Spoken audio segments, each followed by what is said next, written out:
Hello friends, कैसे हो। GK 2020 YouTube channel की NCERT वीडियो सीरीज में आप सभी दोस्तों का हार्दिक स्वागत है।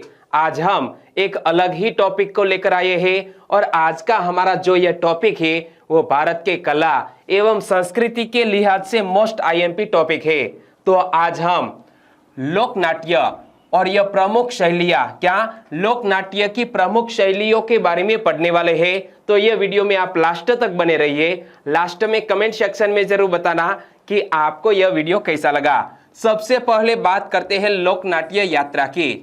तो यात्रा शब्द का उद्भव उरांव भाषा से माना जाता है। क्या यात्रा शब्द का उद्भव उरांव भाषा से माना जाता है।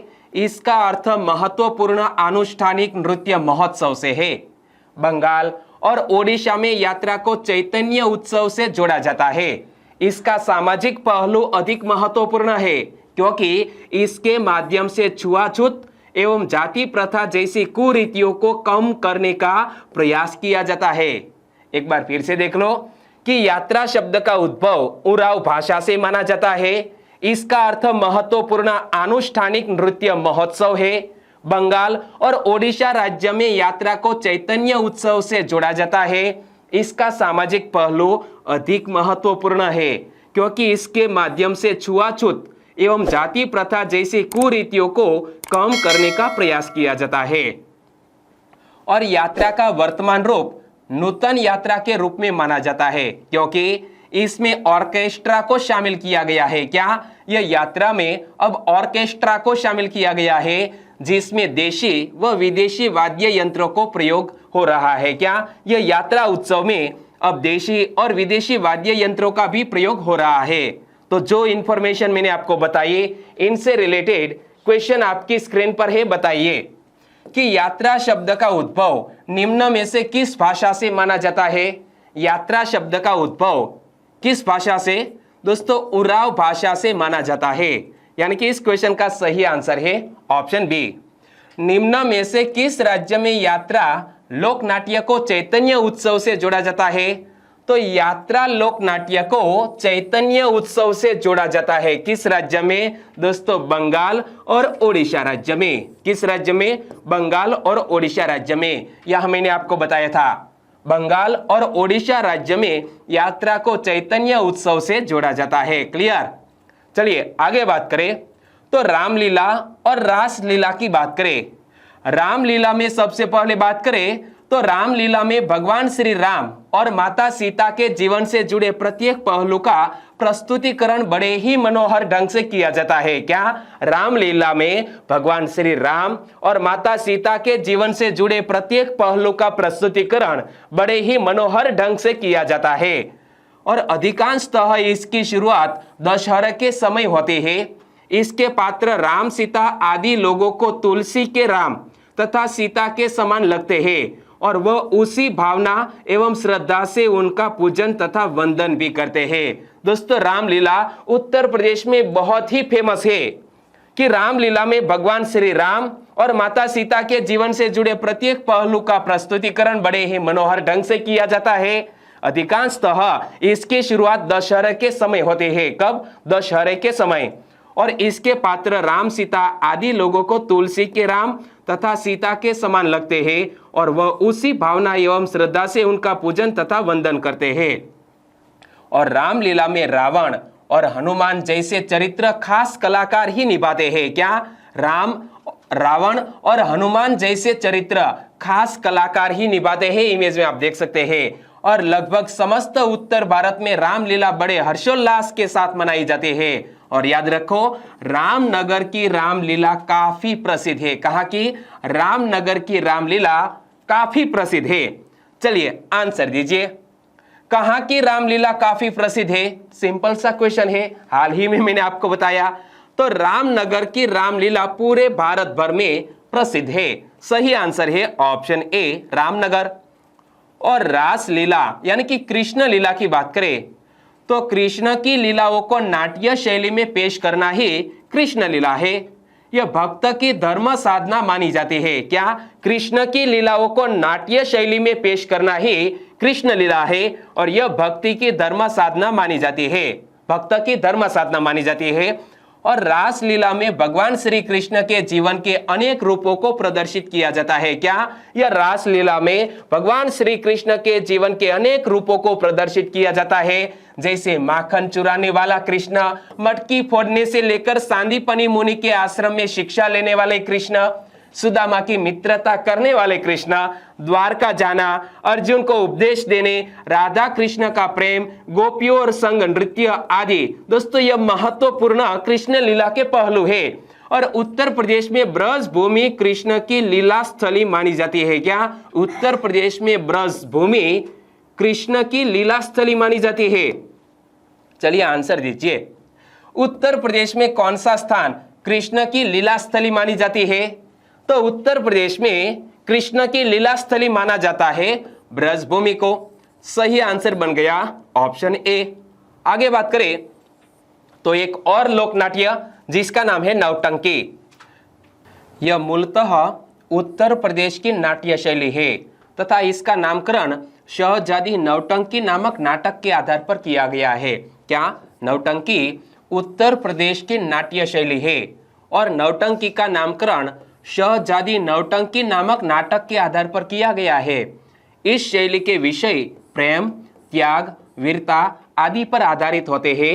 उदाहरण के लिए महाराणा प्रताप, लैला मजनू, अमर सिंह राठौर आदि। और इसमें संवाद ऊंची आवाज में पद्यात्मक शैली में बोले जाते हैं। क्या? नौटंकी में संवाद ऊंची आवाज में पद्यात्मक शैली में बोले जाते हैं। चलिए आंसर दीजिए।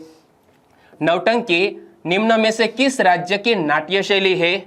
हमने किसकी बात की? उत्तर प्रदेश की। तो नौटंकी उत्तर प्रदेश की एक नाट्य शैली है। सही आंसर है ऑप्शन सी।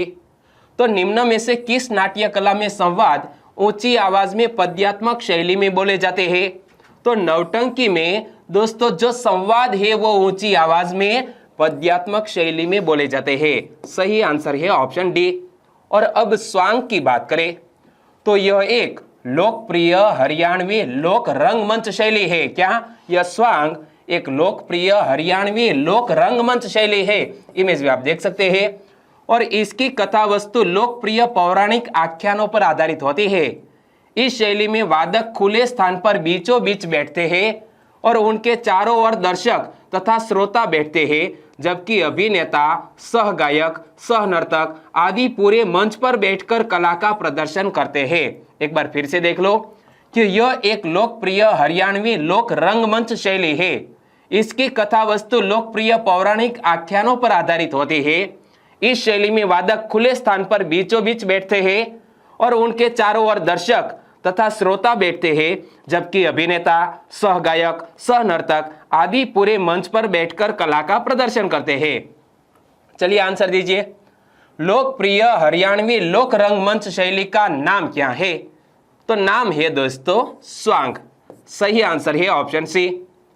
और अब माचा नामक नाट्य शैली की बात करें तो यह मध्य प्रदेश की नाट्य शैली है। क्या? माचा मध्य प्रदेश राज्य की नाट्य शैली है।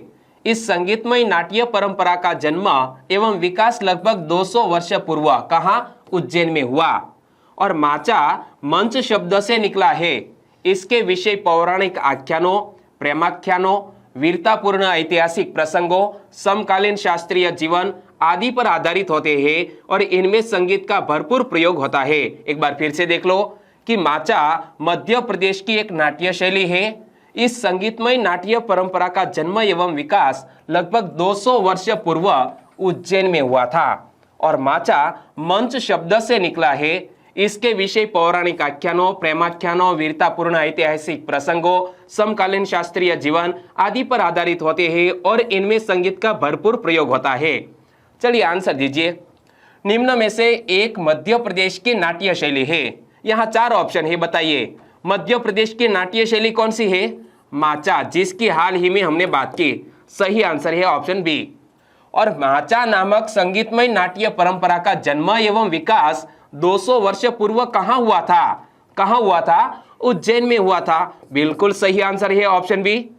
और दोस्तों भवाई की बात करें तो जिस राज्य से मैं बिलोंग करता हूं, यह हमारे राज्य में भवाई काफी फेमस है। भवाई के जन्मदाता किसे माना जाता है? असाहित ठाकर को माना जाता है। तो मेरे प्यारे गुजरात वासियों, यदि आपको पता है कि सबसे पुराना नाटक कौन सा है भवाई के संदर्भ में, नीचे कमेंट सेक्शन में जरूर बताना।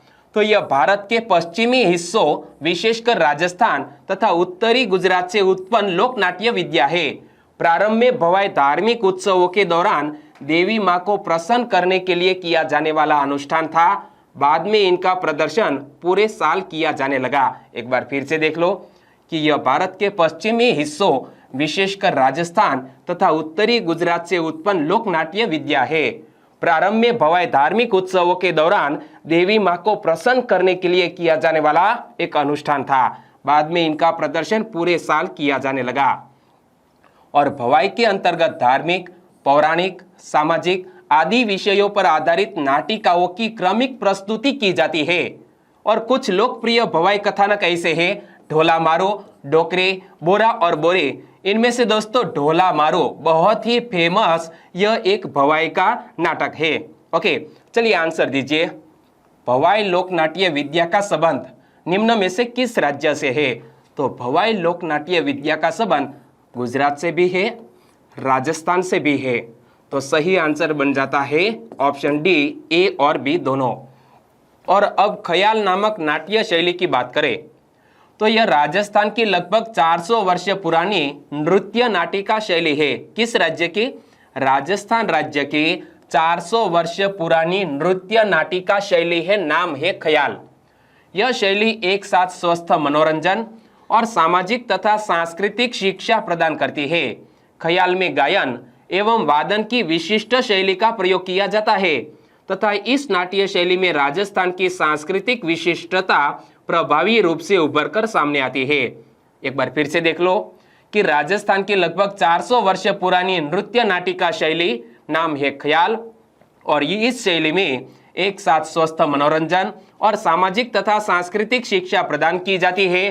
ख्याल में गायन एवं वादन की विशिष्ट शैली का प्रयोग किया जाता है और इस नाट्य शैली में राजस्थान की सांस्कृतिक विशिष्टता प्रभावी रूप से उभर कर सामने आती है। चलिए आंसर दीजिए। ख्याल निम्न में से किस राज्य की 400 वर्ष पुरानी नृत्य नाटिका शैली है? तो हमने किसकी बात की? राजस्थान की बात की। तो राजस्थान की 400 वर्ष पुरानी नृत्य नाटिका शैली, नाम मत भूलिएगा, ख्याल। और अब करियाला की बात करें तो हिमाचल प्रदेश के लोक नाट्य करियाला में जीवन और मृत्यु के गंभीर प्रश्नों पर संक्षेप में विचार किया जाता है। दोस्तों किस राज्य में फेमस है करियाला? हिमाचल प्रदेश में। हिमाचल प्रदेश के लोक नाट्य करियाला में जीवन और मृत्यु के गंभीर प्रश्नों पर संक्षेप में विचार किया जाता है। हास्य का पुट लिए इसमें अदायगी एवं संवाद की सरलता दिखती है। वस्तुतः दर्शकों को हमारी सांस्कृतिक विरासत का निचोड़ बताया जाता है, जिसमें यह संसार एक मंच है और सारहीन आडंबर है और इसी से समझौता करते हुए इससे ऊपर उठकर जीना है। ऐसे कुछ महत्वपूर्ण तथ्यों को शामिल करते हुए यह करियाला एक लोक नाट्य है जो हिमाचल प्रदेश में काफी फेमस है। चलिए आंसर दीजिए। करियाला लोक नाट्य का संबंध निम्न में से किस राज्य से है? ऐसा सिंपल सा क्वेश्चन पूछ लिया जाए तो हमारा आंसर होना चाहिए हिमाचल प्रदेश। क्लियर? तो यहाँ यह लोक नाट्य से जुड़े हुए एक अद्भुत वीडियो को हम खत्म करते हैं। वाकई में आपको अच्छा लगा है, हेल्पफुल लगा है तो आपके दोस्तों को फेसबुक, व्हाट्सएप या टेलीग्राम के जरिए इस वीडियो की लिंक शेयर करना मत भूलिएगा। बस छोटी सी उम्मीद के साथ वीडियो को खत्म करते हैं, फिर मिलेंगे इसी टॉपिक में एक नए पार्ट में। तब तक के लिए टेक केयर एंड जय हिंद।